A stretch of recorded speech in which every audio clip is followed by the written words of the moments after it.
all 14 teams rolling through over the next couple of days, including the Illinois Fighting Illini. That is a good-looking picture. It's like a holiday card picture right there. Yeah, you guys look pretty good. Got them angles, baby.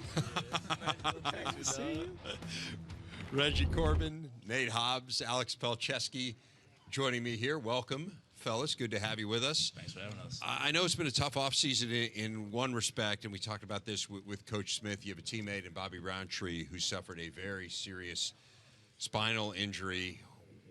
What's your guys' message to Bobby as you head into this season? Man, we actually got a chance to see him this morning. And going in there, seeing that his spirits were so high, man, you know, when we were leaving, he said, I got to get ready for my own workouts today. Knowing that he's taking it day by day, grinding, man, it gives us that passion and that fire that we need, and we take it from him. That whenever things get tough, man, put your hand down and run, keep going, keep pushing, because we know Bobby would do the same. Nate? We wanted to just send a message that we got his back no matter what. No matter what, we a big family. Obviously, when an accident like that happens, like, it's bigger than football. So, I'm not even, at this point, I'm not even worried if he's coming back to play football anymore. I just want him to be okay. And I just seen his spirits today, like Reggie said, and it really warmed my heart to know that he's doing good and he's taking it step by step. And he says he's going to walk again, and I believe it fully. Alex? Yeah, that's one thing. He had such an impact on our team. Whenever you're around him, always smiling, always just having a good time, but always just working super hard. And, it just lets us know, to never take any single day for granted. You never know what's going to happen tomorrow, and just keep on working hard, because that's the same thing that he would have done. As you guys head into this season, you made such a great improvement on the offensive side last year, and Alex and Reggie, you guys were a big part of that. Why do you think the offense was able to make that kind of quantum leap a year ago? Rod Smith, man. You come in with a guy, it's been known, man, everywhere he is. He runs the football really well. His offenses thrive. And then, I talk about this all the time, but his first day there, man, he said, this is not just me telling you what to do. We're in this together, so I'm going to meet you halfway. If I got to learn, then that's what it is. So ever since then, we bought in, man. You see on those big runs that they only credit me for, you see the O-line running 50 yards down the field. You see the receivers like Sam Mays, Dom Stampley, Ricky Smalling, those guys busting their tail. Even when they're not about to score, they're running down there to cut guys off, man. That effort of buying in was huge. You even see on the reversing field, man, you see them sealing guys off. That stuff doesn't happen unless they give max effort like that. So, Alex, why do you think the offense improved so much? Honestly, the same reason. Rod Smith came in, just brought the entire offense with him. He's just a guru, Everything about offense he knows, and, we trust him. If he says something, we know it's for a reason, and he always explains it to us, why we have to do it this way, why it works, And so we really get a whole understanding of how our offense works. So, Nate, the defense now needs to take that same leap. You have Lovie Smith, who is one of the better defensive minds in the game now, leading this defense as the coordinator. How have things changed with him at not just to the front of the room as the head coach, but now leading the defensive unit as well? Yeah, we definitely need to take that leap and get to where our offense is and was last year and exceed that too. With Coach Smith calling the plays, he's just it's known that he's a great defensive mind, and he's gonna put his players in the right positions to make the right plays, and he knows who can do what. He's good at putting athletes on the field to make those plays. So I just think with him calling the plays, there's the sky's the limit to what this defense can do. Where have you seen the biggest improvement from the end of last year to where you guys were through spring practice? Mindset. We look at things differently. We use last year's performances as a way to motivate us this year.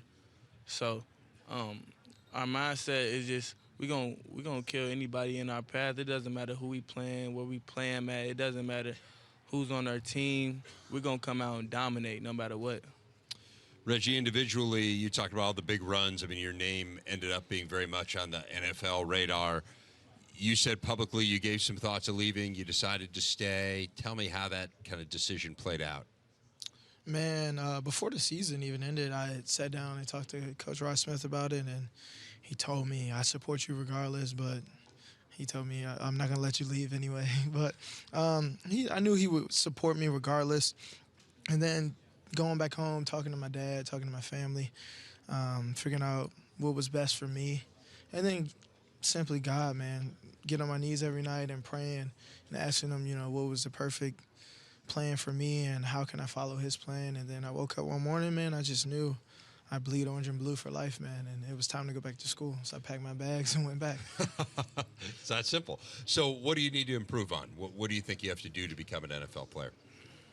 Keep grinding, man. I try not to focus on, the accolades everybody is putting me up for, or the 1,000 yards or the yards per carry, man. Just trying to catch every pass, protect, never missing a pass pro, and try to help those guys as much as possible, man. Like, none of this is possible without my offensive line. I have a great offensive line who do a heck of a job. Yeah, really good group coming back. Alex, of course, you're part of that. You did lose Nick Allegretti, who's such a good leader for this football team. But aside from that, everyone back. But who carries that mantle now that Nick's not the guy who I think was probably the face of the program last year, which is pretty unusual for an offensive lineman. Yeah, I mean, it's very hard. Like, you can't replace Nick Allegretti. He's a once-in-a-lifetime player. Great person, great man.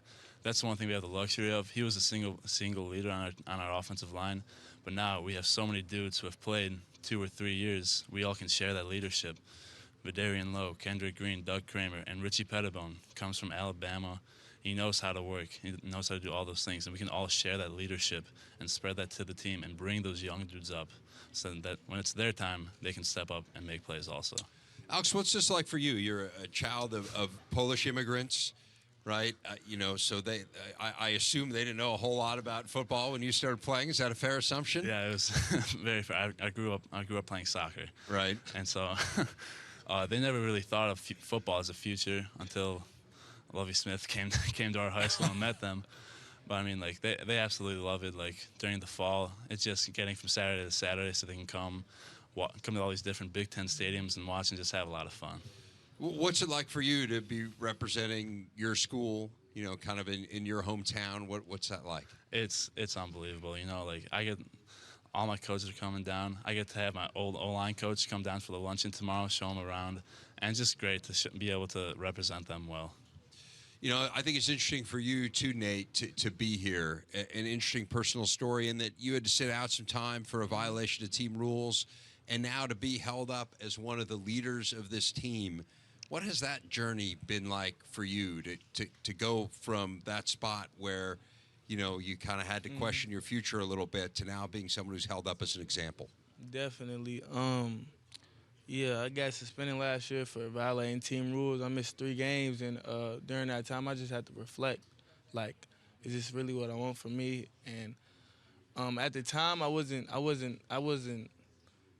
appreciative of missing those 3 games, but looking back at it, I appreciate it more because it made a man out of me. One of the things that have made a man out of me today, and it's taught me to be intentional with my decisions, and my decisions don't only affect me; they affect my teammates and my family and everybody I represent. So, I'm appreciative of that, and it got my head on straight. And now I'm just thankful that Coach Smith, he had the faith in me to make me a leader and bring me along the media day. And it's an honor to be here.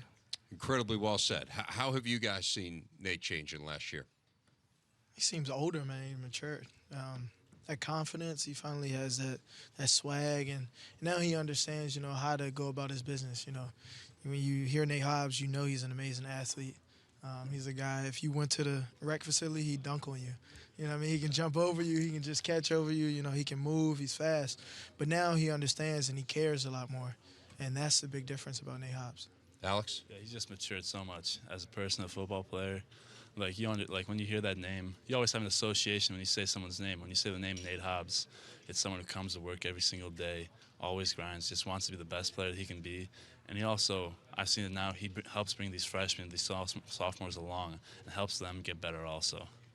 I know you guys do want to be better record-wise as a team. As you try to put a finger on, okay, What do we have to do to get there? What do you see, Nate?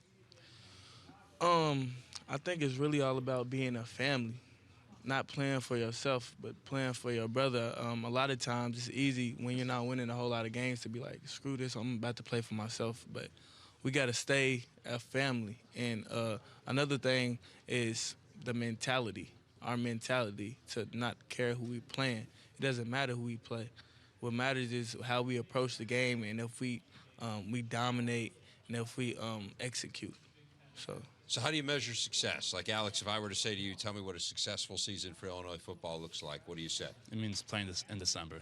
That's the biggest part. Just winning as many games as you can, being able to enjoy a bowl game, wherever it is, and just having fun there. Is that your goal too, Nate? Definitely. Obviously, we want to win every game on our schedule. That's our goal. But we definitely I want to play in the Big Ten championship. And I know I speak for my team when we say we striving to play in the Big Ten championship and nothing less. I don't think there should be a lesser goal to just win 6 games. Like, so why are you playing? I feel like we should go for the best. Well, guys, great visiting with you. Best of luck this year. We look forward to seeing you in camp. Reggie Corbin, Nate Hobbs, and Alex Paczeweski. Thanks a lot, guys. Thank you.